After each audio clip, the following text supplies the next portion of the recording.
Look at this poor guy, tied to a bed for a whole freaking year. His skin is rotting like a zombie in a sauna, just covered in nasty festering sores. He smells worse than a gym bag left in a hot car. Oh, and his right hand and tongue? Chopped off. He looks like a straight-up mummy. But here is the real kicker, folks. The dude is actually still breathing. Cops panic and call an ambulance immediately, rushing this human jerky to the hospital. The doc tells Somerset he has never seen this level of gross. It is a medical miracle of horror. The only reason he is not dead yet. The killer pumped him full of drugs every single day. But we missed the golden hour for saving him. This guy is definitely checking out before midnight. Somerset knows exactly what this is. The killer is taunting them like a schoolyard bully. See, this dealer was caught by cops before. But thanks to a shady lawyer, he walked. Got himself a year of freedom before this nightmare. And the reason cops found this guy at all? Because the killer left a breadcrumb trail. He already wasted the lawyer. And let me tell you, it was not pretty. He sliced off a chunk of the lawyer's side, weighed it on a vintage scale, exactly 1 pound of flesh, Shakespeare style, drained the guy's blood dry too, then wrote a message on the floor in blood. Greed. The killer left one single fingerprint at the scene. And guess whose print it was? The dealer's severed hand. Everyone knows the killer is leading the cops by the nose, just playing games with the investigation, laughing at how slow the police are, proudly showing off his twisted art project. Because he left another word at the dealer's bedside. Big bold letters. Sloth. Somerset realizes these match the 7 deadly sins. It is biblical, baby. The ultimate list of human screw-ups. This is the killer's whole motivation. The dealer wanted easy money without work. That is classic sloth. So the killer gave him a year of bed rest, making him serve the time he skipped out on. And the lawyer took dirty money to lie. That screams greed. The killer took his pound of flesh, like a twisted tribute to the Merchant of Venice. Intense stuff. If the theory holds up, we have got 5 more bodies coming. 5 sins left to go. Thinking about this mess, Somerset grabs his partner, Mills. Let's get moving, rookie. But here is the headache. The killer is not following a clear timeline. Because before these 2 masterpieces found the spotlight, there was another murder that was even nastier. Ever wonder what it feels like to eat until you pop? The cops find this crime scene. Big guy face down in a bowl of spaghetti, hands and feet bound with wire. Besides a bruise on the back of his head. No external marks on the body. They ship him to the morgue to figure it out. Coroner cuts him open and finds a surprise. His stomach is the size of a basketball. Doc drops the bomb. Guy's stomach and intestines literally burst. Massive internal bleeding, combined with that head bonk. Cops figure he was held at gunpoint. Forced to eat for 12 hours straight until he died. At first, cops were clueless about the motive. Thought it was just a random psycho.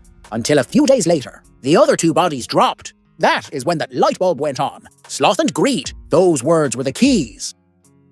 So Somerset goes back to the fat guy's place, takes a closer look behind the fridge. Gluttony. This guy ate himself to death, living in filth. He was the poster boy for gluttony. Somerset knows now, this is a serial killer completing a set. He hits the library for research, looking for anyone reading Dante or religious texts, and bingo, they flag a suspect. They head to the suspect's apartment to knock. Suddenly, a mystery man walks down the hall. They dodge bullets like action stars. The guy books it. Mills chases him down immediately, running through the streets, into the rain. Wham! Mills gets smacked with a tire iron. He struggles to get up. A gun is pointed right at his face. This is it. Game over. He is dead meat, but weirdly, the guy lowers the gun. By the time Somerset catches up, the shooter is gone like a ghost. They break into the guy's apartment anyway, and find the dealer's chopped off hand. Confirmed, this is our guy. While they are brainstorming, the phone rings. Creepy. Mills picks it up. It is the killer on the line. He tells Mills, since you cops found me, I gotta speed up my schedule. But the cops found clues in the apartment too, leading to the next victim. Trying to stop another murder, they rush to a seedy club. Kick open a boot door. The word lust is splashed everywhere. It is a total horror show. A working girl is dead on the bed. Cops were too slow again. Killer forced a John at gunpoint to use a specific tool and stab the girl to death. Sick. Next day rolls around. Another beautiful woman found dead in her own home. Killer left a note on the wall. Pride. Her nose was sliced off. She is holding sleeping pills in one hand and the phone in the other. Killer gave her a choice. Live life disfigured, or end it all right now. She was too proud to live without her looks. Chose the pills. That makes 5 down.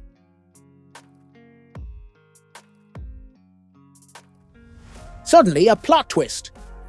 The killer walks right into the police station, covered in blood, yelling for attention. The whole precinct loses its mind.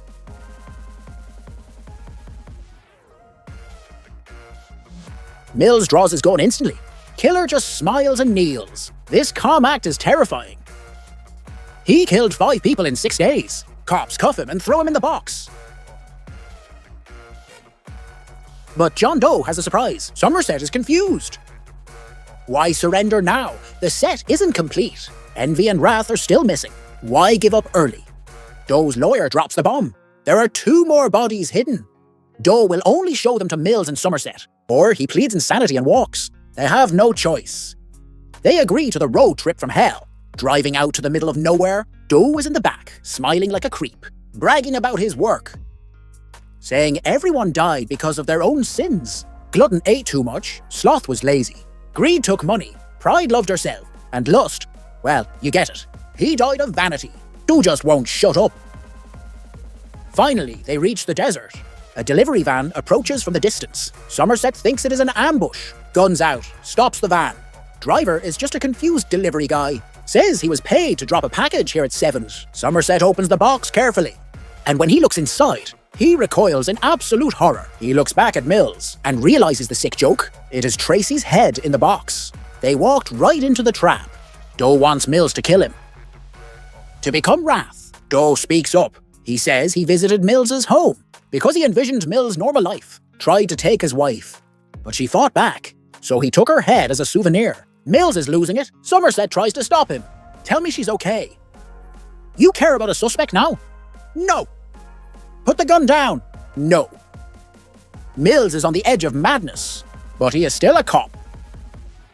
Until Doe drops the final nuke. She begged for the baby's life. What baby? Boom. Mills shatters completely. Doe smiles. He won. He didn't know she was pregnant. Somerset knows it is over. Nothing can stop this train wreck. Pain and rage consume Mills, and this monster just waits for the bullet. Mills screams and fires. Bam, bam, bam, bam. Doe dies for his sin of envy. Killed by Mills, who just became wrath. Mills is arrested, condemned to live with the pain forever. The masterpiece of the 7 deadly sins is finally complete. Roll credits on this tragedy. That is the story, folks. If you dug this insane ride, smash that like button. Stay frosty.